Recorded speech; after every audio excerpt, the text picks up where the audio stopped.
things are. Hey guys, it's Ted Bogert. We are back on this Monday, June 1st, first Monday of June, first day of June.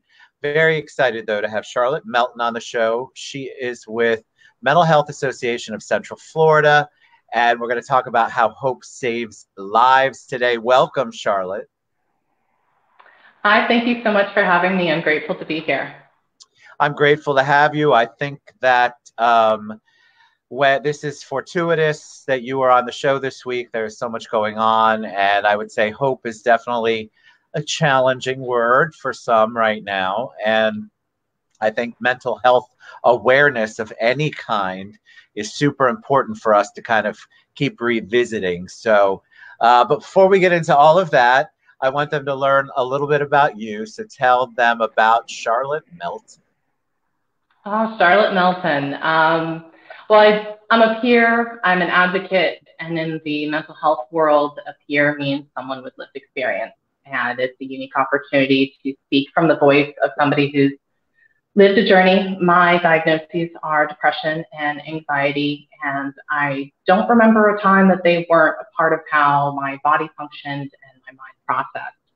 But that wasn't a forefront need in my life, or at least not one that I saw as a need. I continued to be a fervent student and explore and discover and grow, just making my parents proud and myself proud. I had some high expectations, but I hit a crisis in college. I had attempted suicide as a younger adult, and thankfully I'm terrible at it, so we're good, I'm here. Wow. Embrace your strengths and weaknesses, Ted. Absolutely. I love it. I'm sorry. That was not what I was expecting, so I love it when I'm caught off guard because that was good.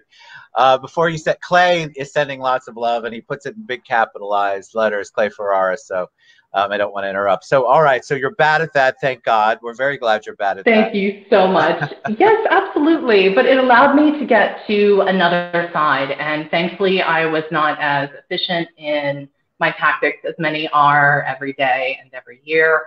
And I was in college when I hit my big, deep crisis, and was in the most exciting environment for an individual to seek answers. I had a collegiate level of answers around me. So I was able to change my major, and I started my journey of discovery into myself, that introspection that is awkward and uncomfortable, and thankfully at the end of it, joyous.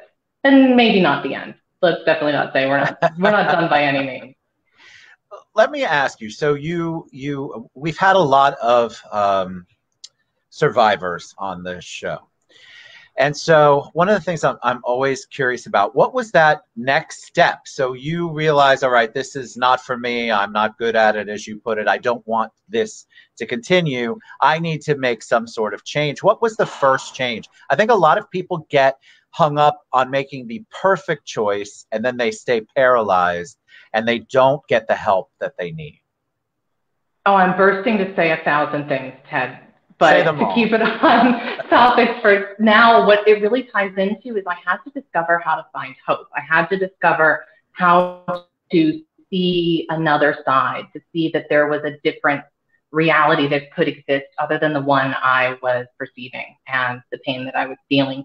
Because suicide is something that's driven by a deep psychological pain, and it feels like the pain's never going to end, and there isn't another option. So that's the option taken. And hope starts out small.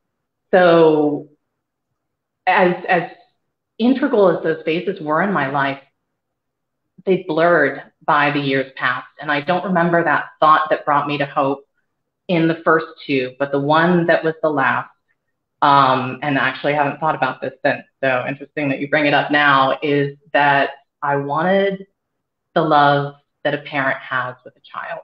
And I believed in some point, and I focused that eventually I'd be able to have that deep, life-giving, growing, developing, fostering relationship, that I could someday be a mom.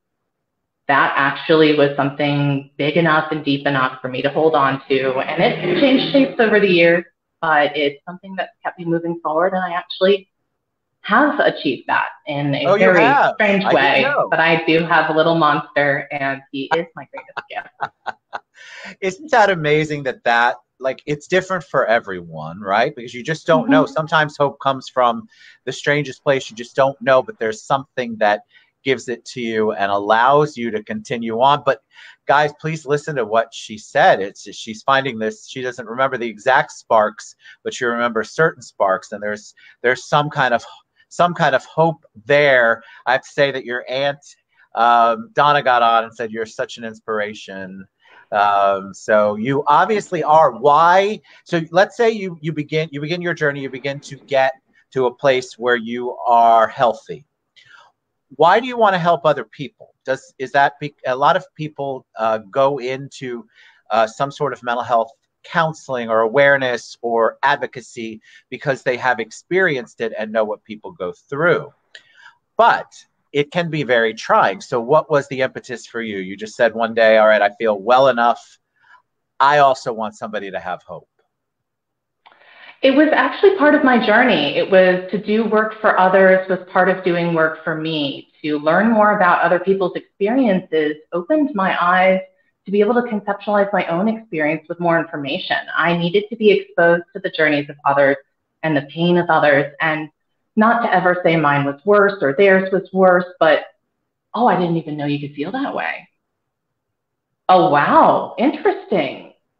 And maybe reflect on your own experiences in that hindsight perspective. What an amazing gift we have to be able to look back on things, to remember, to develop, to grow, to not maybe end up in the exact same place as last time without having learned something.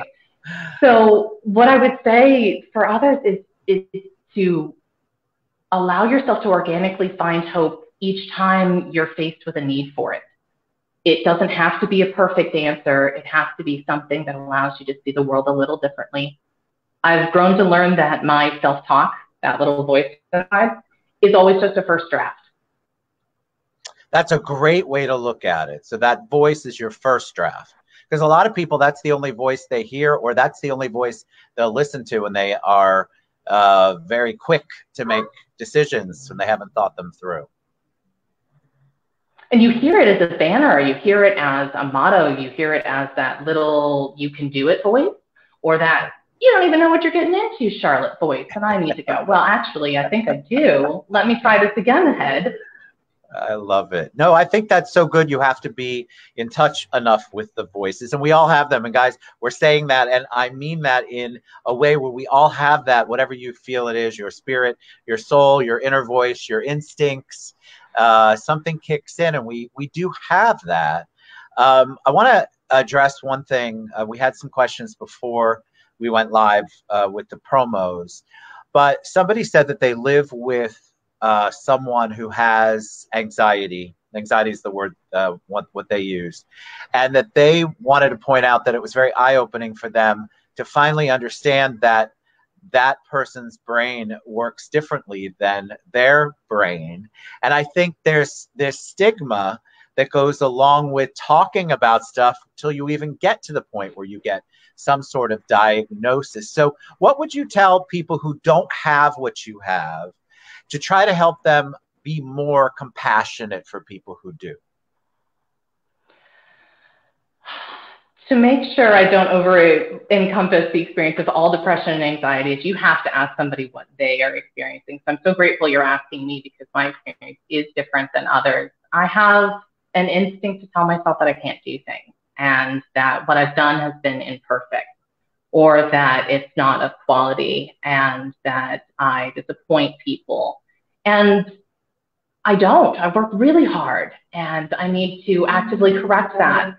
I also, with my anxious brain, worry about what could go wrong and what I have done wrong, so it knows what's going to happen next.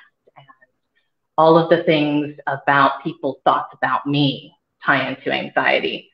Through my work with this agency, I found the Mental Health Association of Central Florida as part of my internship after I had changed my majors, trying to find out who I am, and I got in deep. I've been here in October, it'll be 12 years. Wow, amazing. Congratulations. And Thank you. There's just always so much to do and so much work to move forward. And in those 12 years, my depressive symptoms are now to me strengths. They're not weaknesses. My anxiety symptoms are strengths and not weaknesses. I am early. I am always prepared. I think about all the things that could go wrong and I address them. So instead of that being something I doubt or find as a challenge about myself, the journey to learning about your circumstances and finding how they benefit you and what you can do to make them a strength is an exciting part of wellness. Well, I think that you have to, which you've obviously done, people don't know how to identify their triggers a lot. And so you've got this overwhelming feeling that something's happened. And by the time you realize that you don't go into, you don't really evaluate, okay, what caused that? Because you're already in the frothy part of it. You're like, I'm in it. I'm full in the anxiety or I'm full in the depression. And it's very hard. People who don't have an experience don't understand that it can be very difficult to lift yourself out of it. And of course, you're not really thinking at that moment, what's my trigger? What started that so I can address it? It takes years of therapy and discussions and work, which is what you obviously do. Talk about the Mental Health Association of Central Florida a little bit. By the way, you love going on, and I just want everyone to know she'll see it later. I will catch up on that, guys. Thank you so much for tuning in.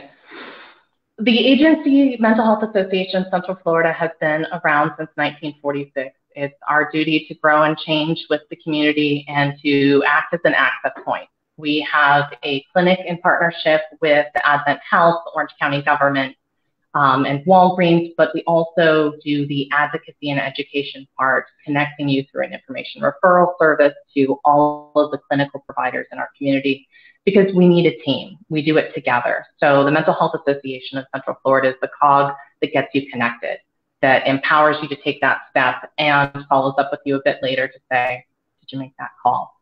You matter. Please do it. What can you, there's lots of love. I want to read all of your comments, but I have questions I want to ask her. So Vic and Fernando, thank you. We'll both answer later and people can see, love you too. I think that now we're in these still in unprecedented times, and the stress and anxiety and depression, that talk about triggers. I mean, you're isolated, you're quarantined, you can't work, you've been let go, you have extra bills. Most of America lives paycheck to paycheck, so there was no planning involved in this. What are you seeing at the mental health? What are you guys seeing? Are you seeing a lot of people coming to you with, I don't know what to do? Is there more of a sense of, this is a greater loss than I've ever dealt with, so please help me? What are you guys seeing? We're seeing a need to process stress, to help people process anxiety. So we have a daily support group that we offer virtually twice a day. Shawanda Henderson is our peer advocate who leads those groups, and it's a forum that's a safe space to talk about what you're dealing with. And the topics are ranging everywhere from loss of job to grief. It's putting those who even have really quality coping mechanisms and stress management tools to the test. What works for 5 days straight usually could have a break in between, but now it's all the same. So I advocate for those people finding their team, reach out to those people who can help you see what's going on with you, and reach out to show their support. I feel like there's also an upcoming anxiety. There's an anxiety about what to do next. So for example, I'm going to go out into the world and have my first meeting at my normal meeting place that I normally would have meetings tomorrow. And that's really, truly the first time I ventured out in that capacity in 2 months. And I was talking to some people and trying to invite them to meet with me one-on-one. And there's a lot of trepidation out there, Charlotte. There's a lot of people who still are like, well, I don't know what that looks like. I'm afraid to go out. There's actually a fear to venture back to the new normal. What should they do? They need to address what makes them feel safe. Self-advocacy is a key part of that next step after introspection. You look at what you need, what makes you feel safe, what scares you, and you commit to standing up for it. So if putting on a mask or having enough distance or being in an open area space is going to put you at ease, then it's something that you should feel empowered to say yes to. But if the people you're inviting are sitting there hesitant, anxious, and it's building stress in their systems and they're feeling their bodies respond, they need to listen. It's just like a medical situation. When you feel a symptom in your body, you need to listen. Is that symptom telling me I'm in danger? And maybe it's not physical danger. Maybe who knows the likelihood of them getting the virus in that exact interaction. But they know that they're going to cause themselves stress. They're feeling it now. So is it worthwhile, or do I voice my need to be put on the speakerphone in that conversation and be grateful to be in the space, but not put myself at risk, emotionally or physically? That's good. All right. So why is there still a stigma? Do you see it as my background's in mental health? I have a master's degree in healthcare administration. So I believe your organization used to be part of something that we licensed many years ago. But I am familiar with the stigma of anybody who wants to talk about getting help. I'm amazed that it's still out there. But how can people get past that? If you've got not a support system, can they just, you mentioned it earlier, but I think it's good to repeat it. Can people just call and talk to somebody that's private, tell them a little bit about that process? Because I think there's a lot of people who really want someone to talk about, but they fear what people will think. The movement that really supports this is peer certification, certifying individuals who have lived experience. So anywhere that you're seeing the phrasing of peer specialist, that's someone you can talk to who has a lived experience. And it's similar to the model of a sponsor through AA. You have someone who's walked the walk and isn't going to judge you for your possibly extreme experiences. So our agency offers one-on-ones with our peer specialist. The Peer Support Coalition has peer specialists you can access, and Peer Support Space does. If you contact our agency through our Facebook or our website, we will definitely directly hand you to a peer you can talk to, because it is okay and there's power in your story, and you don't have to discriminate or judge against yourself. You deserve support. I agree. I mean, I love that you shared. I did counseling for 5 years. I'm a big proponent of it.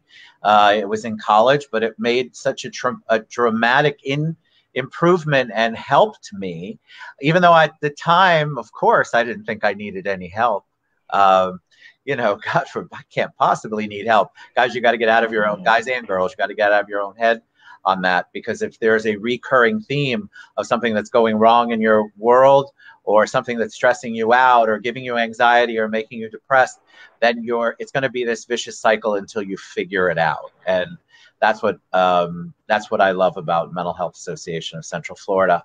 All right, so I ask everyone this: what did you do, or what have you been doing personally, Charlotte, to stay sane, to stay focused and creative and above the fray? Mediating and giving permission to what I allow into my bubble. There are a lot of things going on in the media that I need to feel informed about and feel connected to, but I'm determining what I'm willing to watch and what I'm not, and when I need to lead a conversation. And I'm getting outside, and I'm getting at the level of my little boy and trying to see the world through his eyes, because hope is small and it builds, and if you feed it, it will grow. Amen to that. All right, that was awesome. So how can people reach you? I've put the website, mhacf.org, at the bottom, but is there a preferred way? Should they go there first? It's equal process through our website or Facebook, Mental Health Association of Central Florida on Facebook. You'll find our PSAs, you'll find our Coping Together series, and our resources. So either the website or the Facebook are perfect. I love it. I have a personal question. Being a parent was very cathartic. Becoming a parent was transformational for me, coming from the background that I had and my issues that I had to deal with. What was that like when that part of the hope finally came into reality, came into fruition? It was extremely emotional, and it was my call to action. Everything I thought I needed to do well in life suddenly became, okay, well, great, do it now. So it was a little shaking, but in the best way. It's been a chance to step up and show that I can do what I hoped I could do, and to keep learning from him and from my village. I love it. All right. You're a joy. Thank you so much, Charlotte Melton, Mental Health Association of Central Florida.